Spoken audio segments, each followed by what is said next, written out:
was 14 years old, I saw Karen Carpenter playing drum set on TV, and I said to my mother, that's what I want to do.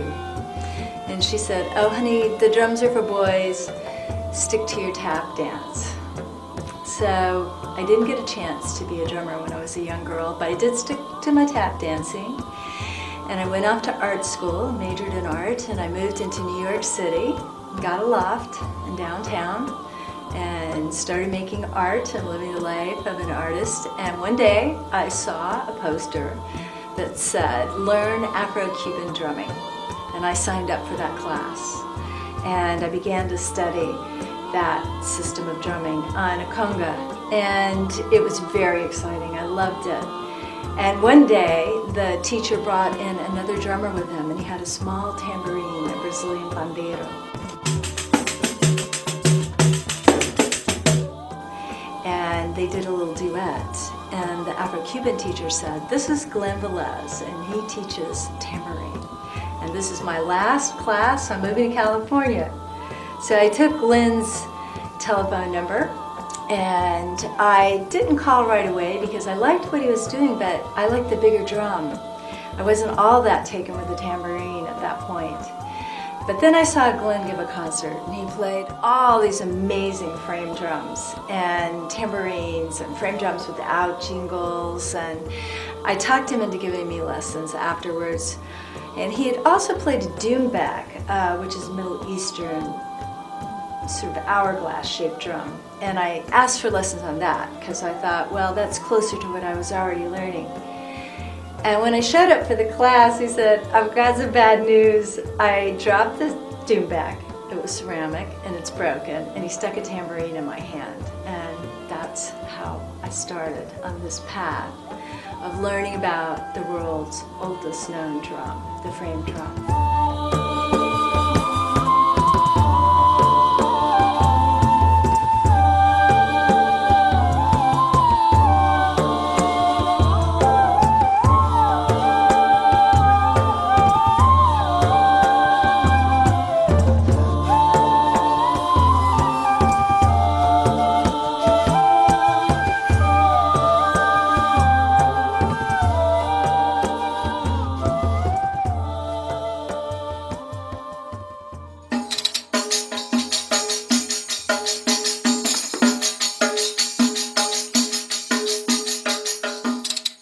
Within a couple of years, I was performing and recording with Glenn, and eventually I started to talk about the ancient history of the frame drummers at the end of our concerts. And many women would come up to me afterwards and ask if I would teach them.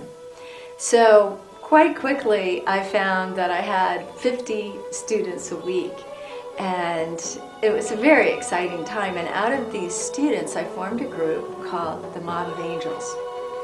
And we did ritual concerts on the solstices and the equinoxes, and we would redo rituals like Valentine's Day by reading ancient poems of Inanas. It really became quite a phenomena, and we had a very large following in Manhattan. People kept going, you should be in California. But it was a very potent and powerful time. And as people, particularly women, but as people saw a group of women drumming, it just attracted more and more and more women to the frame drum.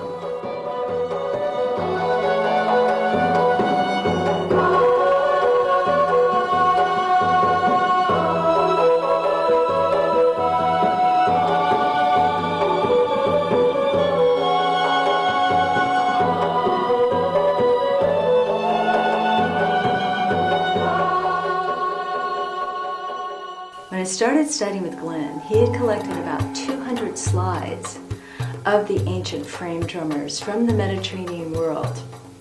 This is the world's oldest known drum, and a frame drum is a drum that is much wider than the depth of its shell.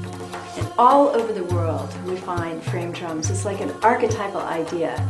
People everywhere come up with the idea to make a drum like this. What I noticed in his slide collection was that almost all of the drummers were women.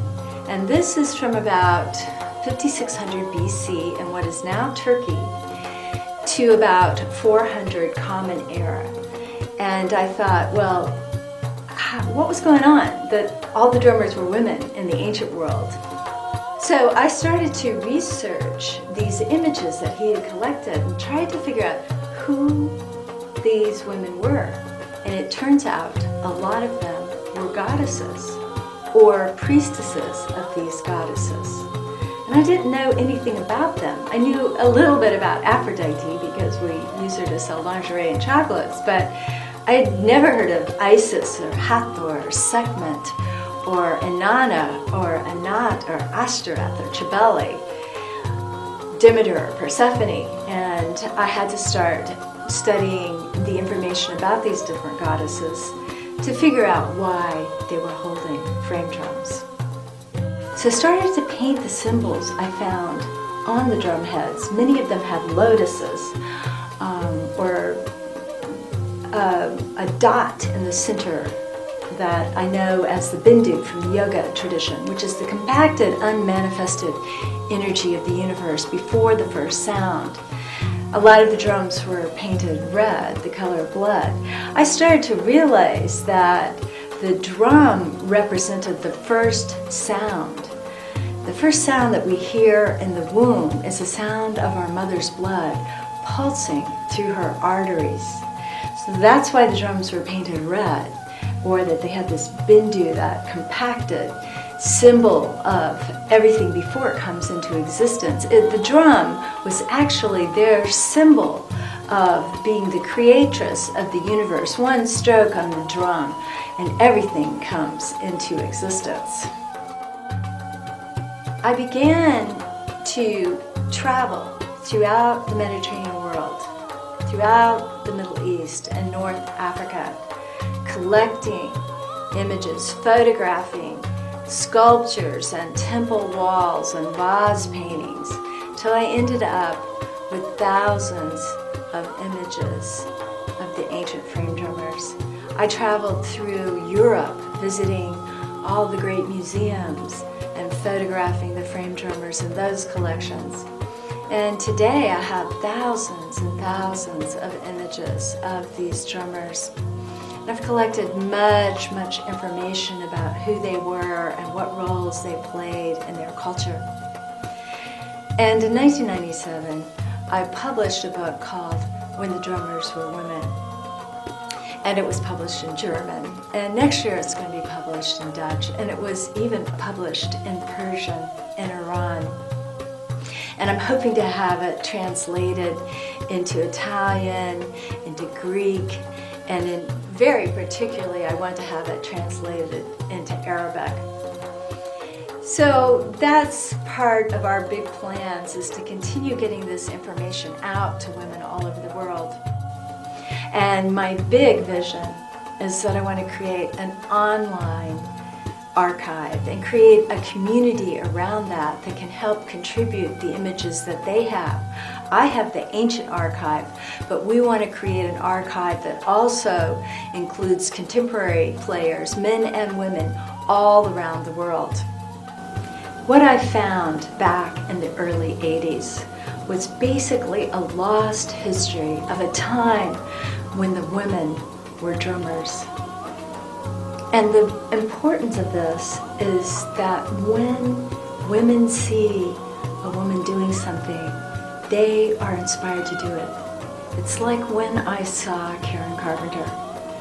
That was the key for me. I saw her drumming, and I knew that I could do that too.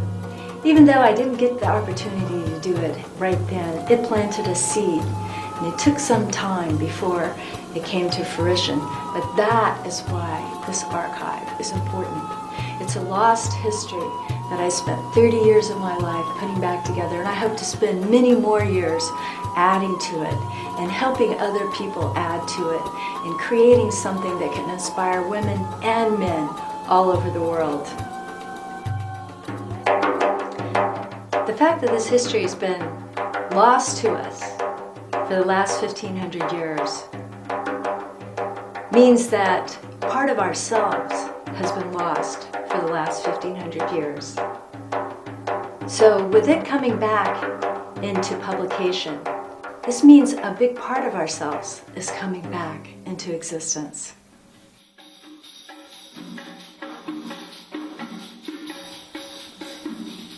One example of how these ancient images inspire contemporary women is found today on the island of Cyprus. This is the legendary birthplace of Aphrodite, and I found thousands of images of ancient frame drummers from Cyprus. And there's a whole chapter in When the Drummers Are Women that talk about these frame drummers from this part of the world. These women on Cyprus who have no drumming tradition today found the book and became so inspired that they brought me to Cyprus to teach them to play. This was back in 2004, and they have continued to study with me and other frame drum teachers, and they have recreated a living tradition of frame drumming on the island of Cyprus today.